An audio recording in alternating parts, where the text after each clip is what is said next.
नमस्कार, खबर बयार के यूट्यूब चैनल में आपका स्वागत है। टिंकू देवांगन के साथ मैं युवराज सिंह आज़ाद। आपसे आग्रह है कि इस वीडियो को अंत तक देखिएगा, क्योंकि हमारे साथ बातचीत करने के लिए मौजूद हैं सुरेश गोयल जी, जो कि रायगढ़ नगर निगम के पूर्व सभापति रहे हैं और अभी जो है शहर की राजनीति की नब्ज़ जो है काफ़ी गहरी तक इनकी जहन में रहती है। काफ़ी अच्छी पकड़ है शहर की राजनीति में और निगम चुनाव होने वाले हैं। हालांकि अभी तारीखों का ऐलान नहीं हुआ है, लेकिन सरगर्मियां शुरू हो गई हैं। भारतीय जनता पार्टी के एक बड़े नेता हैं सुरेश गोयल जी, उनसे बातचीत करते हैं। सुरेश गोयल जी, जिस तरीके से अभी सरगर्मियां बढ़ी हैं नगर निगम चुनाव को लेकर, तो ये कहा जाता है कि आप चुनाव लड़ने वाले हैं, तो क्या कुछ कहना चाहेंगे?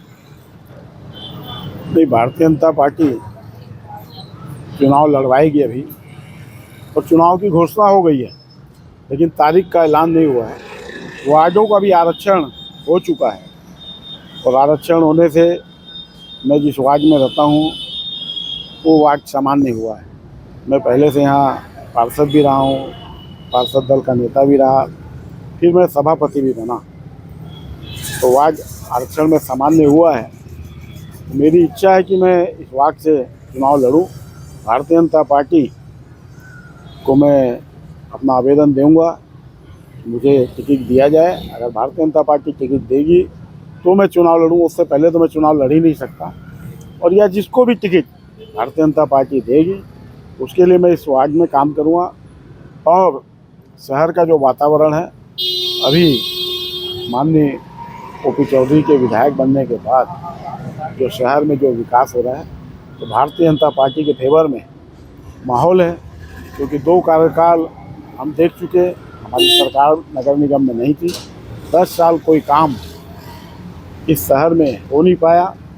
अब उम्मीद है कि भारतीय जनता पार्टी की देश में सरकार है, छत्तीसगढ़ में सरकार है, और यहाँ भी अगर भारतीय जनता पार्टी की सरकार नगर निगम में बैठेगी तो काम में जो लगता है कि एक विपक्ष की सरकार रहने से दूसरा, तो अगर सरकार भारतीय जनता पार्टी की बैठेगी नगर निगम में, काम की गति और तेज होगी।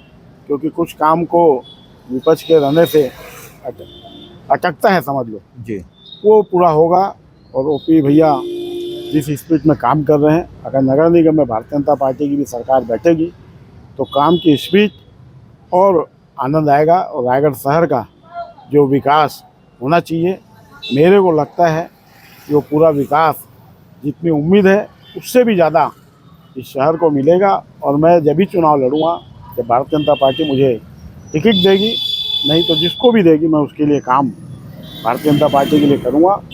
और रायगढ़ के जिस वार्ड में मेरे को लगता है कि मेरी दरकार पड़ेगी, तो मैं उस वार्ड में भी उस भारतीय जनता पार्टी के प्रत्याशी के लिए जाऊंगा।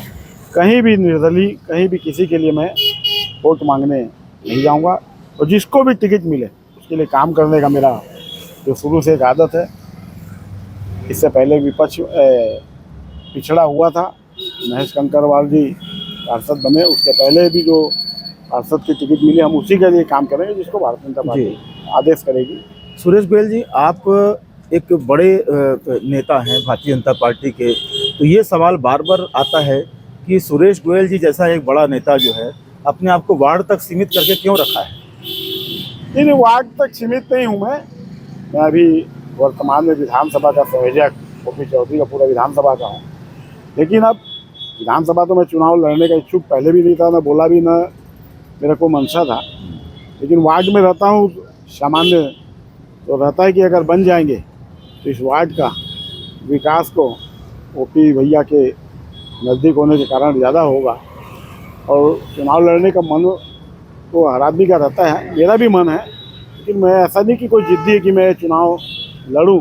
अच्छा, ये कहा जाता है कि आप, अगर ये चर्चा पहले से थी जब सामान्य हुआ ये वार्ड आरक्षण में, कि अगर सुरेश गोयल चुनाव लड़ते हैं तो पार्षद के लिए नहीं, सभापति बनने के लिए चुनाव लड़ेंगे। नहीं, भारतीय जनता पार्टी पार्षद बनाएगी मतदाता, उसके बाद सभापति बनाने का काम हमारा संगठन का होगा। वो आदेश करेगी तो बनेंगे, नहीं जिसको भी बनाएगी उसका समर्थन करेंगे। तो मैं अभी तो नहीं बोल सकता कि मैं सभापति के लिए चुनाव लड़ रहा हूँ। पहले तो पार्षद बने, पार्षद फिर हमारी संख्या आएगी तो फिर संगठन और हमारे मंत्री जी, संगठन के लोग जिसको पसंद करेंगे वो सभापति बनेगा। किस आधार पे ये दावा किया है आपने अभी कुछ देर पहले कि नगर निगम में जो है आने वाले जो चुनाव होंगे उसमें भाजपा की सरकार बनेगी शहर में? जो वातावरण है, जो हम पिछले 5 साल में देखे, जो नगर निगम में कोई काम नहीं हुआ, आपस में इन लोग का महापौर और सभापति ये जो लड़ाई लड़े 5 साल तक, काम नहीं कर पाए, तो उससे हमको लग रहा है। और अभी जो 1 साल से भारतीय जनता पार्टी की सरकार बनी, तो शहर में आप देखोगे रोड बन रहा है, नालंदा परिसर बन रहा है, कोतवाली बाजार में, ये हर जगह काम जो हो रहा है उसका कहीं न कहीं भारतीय जनता पार्टी को फ़ायदा मिलेगा। और अगर सरकार बनेगी तो और ज़्यादा काम होगा। ये पब्लिक के जो आम जनता के मन में है, गोपी भैया जब से बने हैं तो काम तो हो रहा है। आम जनता के मन में तो ये भी है कि नगर निगम में जब सरकार बनती है, जैसे आपने कहा कि इधर निगम के महापौर और सभापति में आपस में लड़ाई छिड़ी हुई है, लेकिन वहाँ हम देखते हैं तो ये आम जनता की धारणा बन चुकी है कि भाजपा और कांग्रेस सब एक थाली के चट्टे बट्टे बन जाते हैं नगर निगम में पहुँचने के बाद। नहीं, ऐसा कोई बात नहीं है। जिसकी सरकार रहती है उसका महापौर सभापति। हम आज से 10 साल पहले भारतीय जनता पार्टी की प्रदेश में भी सरकार थी और नगर निगम में भी मैं जब सभापति था, हमारे भाई महेंद्र चौथा महापौर थे। और उस टाइम इस शहर में मैं एक ही काम को बोलूं कि ऑडिटोरियम भी बना और 75 करोड़ रुपया इस शहर में 25 रोड के लिए जो पैसा आया, आज ये कोता रोड देखो, जूट मिल देखो, अतर मुड़ावली रोड देखो, ये सब जो चौड़ी हुई और जो पैसा है, जो इंदिरा नगर के अंदर की जो रोड है, ये सब रोड इतना काम उस टाइम हुआ था क्योंकि सरकार और यहाँ रहेगी और प्रदेश में रहेगी तो उसका फ़ायदा आम जनता को ज़रूर मिलेगा। और उस टाइम में जितना काम हुआ उसका मैं अंदाज आज 10 साल में भी उतना काम नहीं हुआ। शहर में सबसे बड़ी समस्या अगर हम कहें तो अव्यवस्थित यातायात को लेकर है, इंक्रोचमेंट को लेकर है। इसको लेकर क्या रणनीति होगी, चाहे आप पार्षद बनते हैं तो, सभापति बनते हैं तो, या पार्टी आपको अपने संगठन में काम करके अपने पार्षद चुनकर लाने के लिए दायित्व देती है तो? अभी जब हमारी सरकार का जब 1 साल हुआ, माननीय मुख्यमंत्री जी अभी आए थे, तो रिंग रोड गोपी भैया ने एक मांग रखी कि रिंग रोड को बनाना है। अगर ये रिंग रोड अभी बनेगी, इसको प्रस्ताव ये थे, उसको माननीय मुख्यमंत्री जी घोषणा किए कि रिंग रोड रायगढ़ की बनेगी। अगर रिंग रोड बनेगी तो ट्रैफिक व्यवस्था का बहुत ज़्यादा सुधार होगा, क्योंकि बड़ी बड़ी जो गाड़ियाँ जो शहर के अगल बगल से निकलती है या आउटर से निकलेगी, तो रायगढ़ शहर के अंदर जो ये व्यवस्था है। और हमारे टाइम में एक प्रस्ताव भी पास हुआ था उस टाइम जब मैं सभापति था कि सब्जी मंडी 4 होनी चाहिए, जो शहर में एक संजय कॉम्प्लेक्स है, उसके हिसाब से राजीव नगर, एक जूट मिल, एक ढिंगरापुर, एक चकद्दा नगर, ये 4 जगह सब्जी मंडी का उस टाइम भी प्रस्ताव था। तो कांग्रेस ने तो किया ना पौनी पसारी। आप डिग्री कॉलेज के सामने देख लीजिए और जूट मिल पुराना मतलब सारंगढ़ बस स्टैंड में देख लीजिए, पौनी पसारी योजना तो शासन ने चलाई ना, कांग्रेस की सरकार ने। नहीं, उस टाइम बना और उसका आज भी आप राजीव नगर दूध डेयरी को देखो, खाली पड़ा है। यहाँ जूट मिल में भी वहाँ मटन पसरा बगल में, वहाँ कोई सब्जी मंडी नहीं लग रही है। अगर ये सब्जी मंडी जहाँ लगे तो उससे थोड़ा सा दूर हट के ही मछली पसरा या मटन मार्केट जो होता है उसके अगल बगल नहीं होना चाहिए, क्योंकि वो रहने से जो शाकाहारी लोग हैं वहाँ सामान खरीदने में बड़ा दिक्कत होता है। मछली पसरा अलग होना चाहिए और सब्जी मंडी अलग होनी चाहिए, और हर जगह ये चारों जगह में जो अभी मंशा है होगी, और उससे ट्रैफिक व्यवस्था का सुधार रायगढ़ शहर के अंदर में होगा। शहर को अतिक्रमण से मुक्त करना भी ज़रूरी है।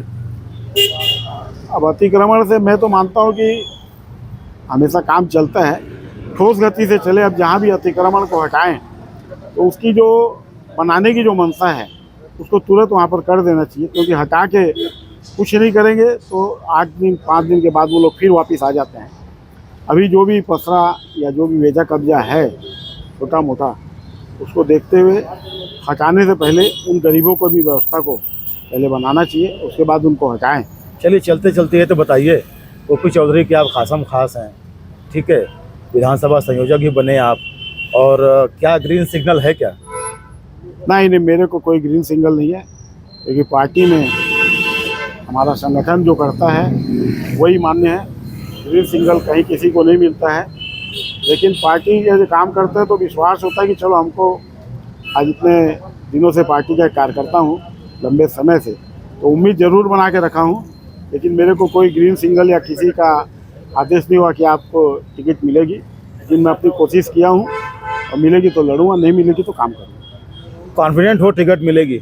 नहीं, मेरे को उम्मीद तो हर आदमी को रखना चाहिए। मैं नहीं बोलता, जितने भी लोग मांग रहे हैं टिकट, उन सबको उम्मीद है, इसलिए वो टिकट मांग रहे हैं। उसी उम्मीद में मैं भी हूँ, और टिकट मिलना एक भाग्य का भी होता है। चलिए, लेकिन मैं मानता हूँ कि जिसको भी टिकट मिले, जो लोग भी टिकट मांग रहे हैं, उन सबको जिसको भी टिकट मिले उसके लिए काम करना चाहिए। मैं वादा करता हूँ कि जिसको भी मिलेगी मैं उसके लिए काम करूँगा। मेरे को मिलेगी तो उनसे भी उम्मीद रखूँगा कि वो भी मेरा काम या भारतीय जनता पार्टी का काम करें। जिसको भी मिले उसका काम करना चाहिए। बहुत बहुत धन्यवाद सुरेश गोयल जी बातचीत करने के लिए। तो ये थे पूर्व सभापति और रायगढ़ शहर की राजनीति की नब्ज़ को बेहतर महसूस करने वाले सुरेश गोयल जी। और एक बात इन्होंने जो कही कि मैं एक कार्यकर्ता हूं, तो अपने आप को नेता नहीं कार्यकर्ता मानते हैं, ये संगठन में रहते हुए एक बड़ी सोच है सुरेश गोयल जी की। बहरहाल इस वीडियो में बस इतना ही। खबर बयार के यूट्यूब चैनल को अधिक से अधिक सब्सक्राइब करें, हमारे कंटेंट लाइक करें, शेयर करें और हमें कमेंट करके ये बताएं कि हमारा ये वीडियो आपको कैसा लगा। नमस्कार।